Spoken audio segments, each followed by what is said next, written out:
Don't forget to like the video, share your thoughts or story in the comments and subscribe to our latest stories. Before I start, tell me where you are watching me from. I wonder which cities and towns will join me in this memory that will follow me for years.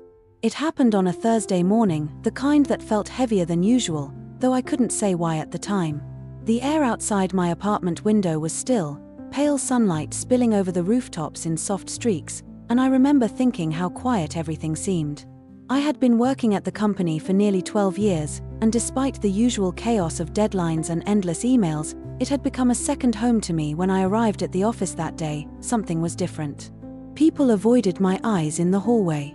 The usual good mornings were replaced with awkward nods and half smiles. My stomach tightened as I passed through the glass doors of my department. The hum of computers, the muted tapping of keyboards, it all felt distant, almost like I was watching my life from the outside. I saw my boss, Daniel, standing by his office door. He was in his late 50s, tall, with a kind of calm presence that could fill a room without saying a word. Over the years, he had become more than just a boss. He was a mentor, sometimes even a friend. We'd shared coffee during long nights of deadlines, talked about life, about regrets, about how strange it feels when the years start slipping by faster than you expect. But that morning, he didn't look at me the same way.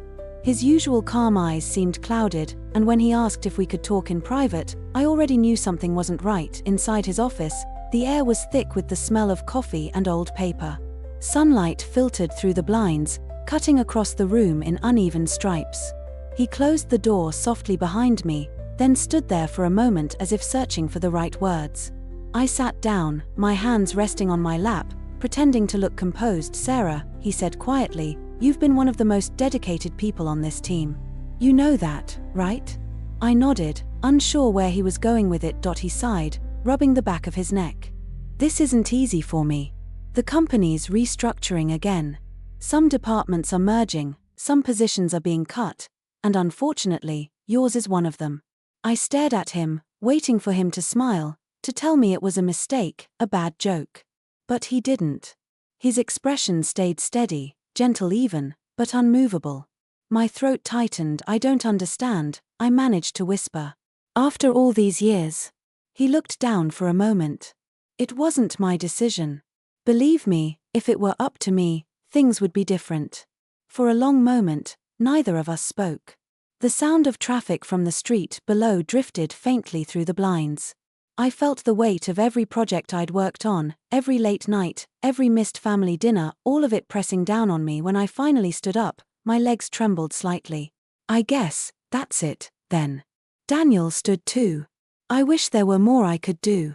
There was something in his tone that made me pause. A quiet sincerity. I knew he wasn't lying. I could see the conflict in his face. That somehow made it worse. I nodded, trying to smile, though my eyes burned. "You've always been fair to me, Daniel. I appreciate that." He stepped forward, hesitated for a second, then held out his hand. "You made this place better, Sarah. Don't ever forget that." As I shook his hand, something in me shifted. It wasn't anger, more like a slow realization that the chapter of my life I'd built so carefully was closing, whether I was ready or not. When I walked out of his office, I noticed how small everything suddenly seemed. My desk, my coworkers, even the space I had spent years trying to make my own, it all looked temporary, like it had never truly belonged to me. I packed my things quietly. A photo of the team from a Christmas party years ago, a coffee mug with a chipped handle, a notepad filled with reminders that no longer mattered. No one said much as I left, just a few awkward goodbyes and polite smiles outside. The world went on as if nothing had happened. Cars passed, people hurried by, and somewhere in the distance, a church bell rang. I stood there for a while, holding the box of my things, not knowing where to go. I ended up at a small park a few blocks away. There was a bench under an old oak tree where I used to sit during lunch breaks in the early years, back when I still believed that hard work alone could keep you safe.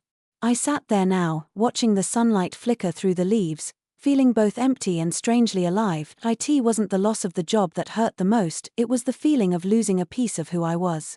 For so long, my identity had been tied to that office, those people, that routine. Now, without it, I didn't know what was left. Then I thought about Daniel. About how carefully he had spoken, How his eyes softened when he told me the news.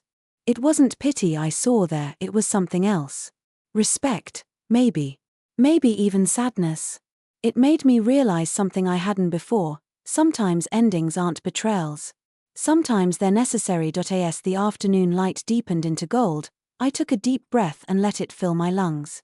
The wind carried the faint scent of rain, and for the first time in a long while, I felt something like calm. Maybe this wasn't the end of everything. Maybe it was just the end of what I thought my life was supposed to be. And in that quiet moment, sitting alone on a park bench with the world moving steadily around me, I understood what Daniel meant when he said, "You made this place better." Because maybe, just maybe, I could make something else better too, something new, something mine. That thought stayed with me as I watched the sun dip behind the city skyline, painting the sky in soft orange and grey. It wasn't hope exactly, but it was close. I didn't go home right away that day. I wandered through the streets, past the same coffee shops and stores I'd walked by every morning on my way to work. Everything looked the same, but I wasn't part of it anymore. The people rushing by had somewhere to go, a purpose in their steps. I felt invisible, like a page torn from a book that no longer had a story to belong to. When I finally reached my apartment, the silence felt heavier than usual. The clock on the kitchen wall ticked steadily, and my reflection in the window looked older, somehow. I made a cup of tea and sat at the table, staring at the steam curling upward. 12 years gone in a single conversation. That night, I didn't sleep much. I kept replaying Daniel's words in my mind, the tone of his voice, the look in his eyes when he told me he couldn't stop it. I wanted to be angry, but I couldn't be. Instead, I felt something softer, more complicated. The next morning, I woke up early out of habit. For a moment, I forgot I didn't have a job to go to. I showered, dressed, even put on makeup, before the silence reminded me there was nowhere to be. I laughed quietly at myself, then sighed. I decided to go for a walk. It was a grey morning, the sky low and heavy, and the sidewalks were still damp from the night's rain. As I passed the corner cafe, I saw Daniel sitting by the window. He was alone, a cup of coffee in front of him, reading something on his phone, and my first instinct was to turn around, but something made me stop. Maybe it was curiosity. Maybe I needed closure. I walked in. The little bell above the door rang softly, and Daniel looked up. His expression shifted from surprise to something warmer. "Sarah," he said, standing up a little. "I didn't expect to see you." I smiled faintly. "I didn't expect to be here either." He motioned toward the seat across from him. "Would you like to join me?" I hesitated, then nodded. The cafe was quiet, just the sound of the espresso machine and soft music playing somewhere behind the counter. I sat down, and for a few seconds, neither of us spoke. He looked tired, I noticed. There were faint lines around his eyes I hadn't seen before. He took a slow sip of coffee, then said, "I didn't sleep much last night." "Neither did I admitted. "I kept thinking about everything." He nodded. "I wanted to call you, but I thought it might be too soon." "It's okay," I said. Honestly, I don't even know what I would have said. There was something unexpectedly human in that silence that followed. No titles, no office walls between us, just two people sitting across from each other, both trying to make sense of a change they didn't ask for. Finally, he said quietly, "You deserved better, Sarah. You gave so much to that place. It didn't go unnoticed." I looked at him, studying his face. "You know, I think that's what hurts the most. Not that I lost the job, but that it ended so quietly. No real goodbye, no acknowledgement. Just, done." He leaned back slightly, his eyes meeting mine. "That's how it always happens. Endings rarely come with the respect they deserve." For a moment, the air between us felt heavy with shared understanding. Then he smiled, the kind of small, genuine smile that softened the edges of everything. "What are you going to do now?" he asked. I shrugged. "I don't know yet. Maybe I'll take a break. Figure out what I actually want." "That's not a bad idea," he said. "You've spent so long taking care of everyone else. Maybe it's time to take care of you." The words lingered in my mind long after I left the cafe. I walked for nearly an hour afterward, thinking about what it meant to take care of myself. For years, my days had revolved around the company, deadlines, meetings, goals that weren't even mine. And now, with all that gone, maybe I finally had the chance to listen to my own voice again. That afternoon, I went through my old notebooks. Pages filled with ideas, thoughts, and sketches I'd written down years ago, always promising myself I'd come back to them when things slowed down. Well, things had slowed down now. Maybe this was the time. As the days passed, the sting of losing my job began to fade. I started waking up without the knot in my chest. I took long walks, cooked for myself, cleaned out old drawers full of forgotten memories. It was strange how the smallest things began to feel meaningful again. One evening, about a week later, my phone buzzed. It was a message from Daniel. "Hope you're doing okay," it said. I was thinking, if you ever want to talk about what's next, maybe over coffee again, I'd be glad to listen. I stared at the message for a while, unsure how to feel. Part of me wanted to keep my distance, but another part, the quieter, braver part, felt comfort in knowing someone cared enough to ask. I typed back, "That sounds nice. Let me know when." His reply came almost instantly. "Tomorrow morning." When I walked into the cafe the next day, he was already there, smiling. The same table, the same coffee cup. But this time, something felt different. There was no awkwardness, no weight of the past week. Just two people meeting again, starting to see each other outside the narrow walls of work. As we talked, I found myself laughing for the first time in days. About small things, funny moments from the office, memories we hadn't thought of in years. It felt natural, easy. When I finally got up to leave, he said quietly, "You'll find your way, Sarah." I don't doubt that for a second. And somehow, I believed him that night. As I stood by my window watching the city lights flicker, I realized something. Losing my job had stripped away more than just a paycheck. It had taken away the noise, the distractions, and left me face to face with myself. It was scary, yes. But it was also freeing. For the first time in a long while, I wasn't living someone else's schedule. I was living mine, and though I didn't know exactly where that would lead, I knew this much: I was finally ready to find out. The following weeks felt like stepping into a life I didn't recognize, yet somehow belonged to. There was no alarm clock buzzing before sunrise, no morning rush to the office. My days stretched open like blank pages, both thrilling and terrifying. At first, I tried to fill the time organizing drawers, cleaning closets, even baking things I'd never baked before. But silence has a way of catching up to you, doesn't it? It makes you think about the things you avoided while you were busy. One afternoon, while cleaning out an old box, I found a stack of photographs from a company retreat years ago. We were all smiling, standing in front of a lake, wind blowing through our hair. Daniel was there too, wearing that same calm smile I remembered from the office. For the first time since leaving, I felt something unexpected: gratitude. Gratitude that I had been part of something, even if it had ended. That same evening, I got a call from him. His voice was warm, almost hesitant. "Sarah, I hope I'm not bothering you." "Not at all," I said, smiling despite myself. "How are things at the office?" He sighed softly. "Different. Quieter. Not in a good way." I could hear the weight behind his words, and I realized that while I had lost a job, he had lost something too: a sense of balance, perhaps. "It'll take time," I said gently. "It always does." He paused. "Would you, maybe want to have lunch sometime? I could use your perspective on something. Just a friendly chat." I hesitated for a moment, then agreed. There was no harm in catching up. After all, he had been more than a boss. He had been a constant presence through many chapters of my life. We met at a small restaurant near the river, the kind with big windows and the soft hum of conversation all around. When I walked in, he stood up right away. There was something different about him, less guarded, more human somehow. "It's good to see you," he said, pulling out a chair for me. "You too," I replied, settling into the seat. "It feels strange not seeing you behind that big desk." He chuckled quietly. "Believe it or not, I don't miss that desk." As we talked, I noticed something in his tone: honesty. He told me how hard it had been to let people go, how many sleepless nights he'd spent worrying about those decisions. "People think being in charge means having power," he said, "but most days, it just means carrying the weight of choices no one wants to make." I listened carefully. It wasn't easy for me to imagine how that must have felt, but hearing him speak made me see him differently.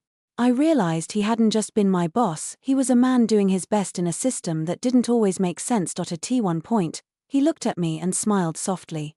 You always had this way of keeping everyone together, even when things were falling apart. His words hit me harder than I expected. I hadn't thought of myself as strong in a long time.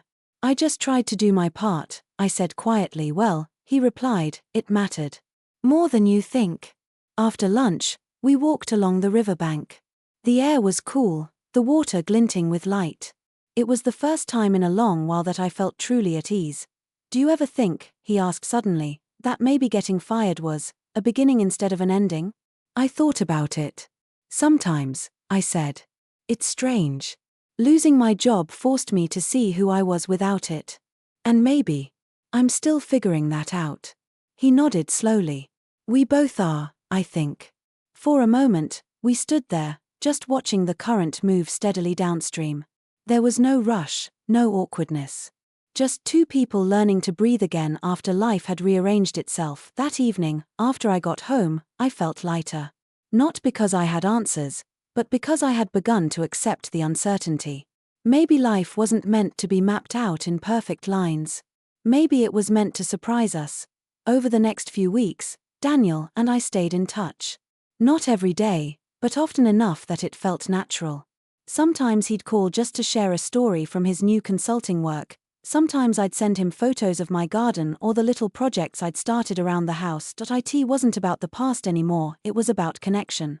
About the quiet, steady understanding that some people come into your life not to stay forever, but to remind you of who you are when everything else falls away. One rainy evening, I found myself standing by the window, watching the city lights blur in the drizzle. My phone buzzed. It was another message from Daniel, just checking in. Hope your day was good. I smiled and typed back, it was. Thank you. Then, after a pause, I added, you were right, it wasn't the end. It just took me a while to see it. He replied with a simple, I'm glad. And as I set the phone down and listened to the sound of rain against the glass, I realized something important. Losing my job didn't take away my worth. It gave me space to rediscover it. Sometimes life breaks you open so that light can find its way in. That night, for the first time in months, I fell asleep without worry, just a quiet sense of peace, and a small, growing hope for what might come next. It's strange how endings have a way of turning into beginnings when you least expect them. Months had passed since that morning when I walked out of the office for the last time, my life neatly packed into a cardboard box. I thought I'd never move past that moment, the quiet sting of it, the uncertainty of what would follow. But here I was, sitting at a small wooden desk in my living room, sunlight spilling across a stack of notes for something new that I had started writing again. Not because I planned to publish or share anything, but because it helped me make sense of things. Every morning, I'd pour myself a cup of coffee, open my notebook, and write about the job, about the people I missed, about Daniel, and about all the small moments I used to rush past without noticing. Writing didn't fix everything, but it softened the edges. It reminded me that I was still capable of creating something meaningful, even without a title or an office badge. One morning, as I sat lost in thought, my phone rang. It was Daniel. His voice carried that same calm steadiness I'd come to know so well. Sarah, he said, I wanted to tell you something. We're starting a new project, smaller, more independent. And I thought of you. I laughed softly. Daniel, I thought I was retired. He chuckled. Maybe semi-retired. But I know you. You're not done yet. There was warmth in his tone, the kind that made me smile before I even realized it. I didn't give him an answer right away. Instead, I told him I'd think about it. And I did. Over the next few days. I thought about it a lot. Part of me wanted to say yes immediately. I missed the challenge, the teamwork, the sense of purpose. But another part of me hesitated. I'd built something new in my solitude, a rhythm, a peace. I didn't want to lose that again. A week later, I met him for coffee. Same cafe, same corner table. The world outside the window had shifted into late autumn. Leaves swirled in the wind, and the sunlight carried that faint golden tone of the seasons change. He smiled when I walked in. You look different, he said. I feel different, I replied, settling into the chair. Freer, maybe. He nodded, his eyes thoughtful. That's good. Freedom's hard to come by. We talked for a long while. Not just about the project he was starting, but about life, how the world had changed, how we had changed. Somewhere in the middle of that conversation, I realized that it wasn't about going back to who I was before. It was about stepping forward as who I had become. Daniel, I said quietly, I'll help. But on my own terms this time. He smiled, and in that smile was something more than relief, it was respect. That's all I ever wanted for you, he said. The weeks that followed were a kind of rediscovery. I worked from home, setting my own hours, choosing the projects that mattered to me. It wasn't about ambition anymore, it was about balance, about finding meaning in the details. Daniel and I talked often, sometimes about work, sometimes just about life. The friendship that had begun in the shadow of loss had grown into something steady and grounding. One evening, as we wrapped up a long call, he said, "You know, Sarah, when I told you that day that you made the place better, I meant it. But now, I think you're making your world better too." I smiled quietly to myself after he hung up. He was right, though I hadn't noticed it happening. Somewhere between losing everything and learning to start over, I'd built a different kind of life, one that was simpler, slower, and more honest. Sometimes I still walk past the old office building. The windows are different now, the sign has changed.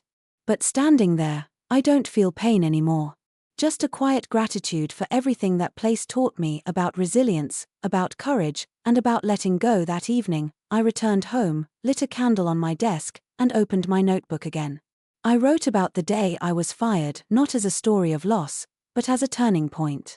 I wrote about Daniel's steady voice, the fear that had turned into calm, and the way life had unfolded in unexpected, gentle ways. And when I finished, I closed the notebook and looked out the window. The city lights shimmered softly in the distance. Somewhere, someone else was probably facing their own ending that felt impossible. I hoped they'd find what I had found, that endings are rarely the finish we think they are. Sometimes, they're simply a doorway. I took a deep breath and whispered to myself, almost like a promise, I'm not who I was. But I'm better for it. And in that moment, surrounded by quiet and the hum of life moving forward, I finally understood, being fired hadn't broken me. It had set me free.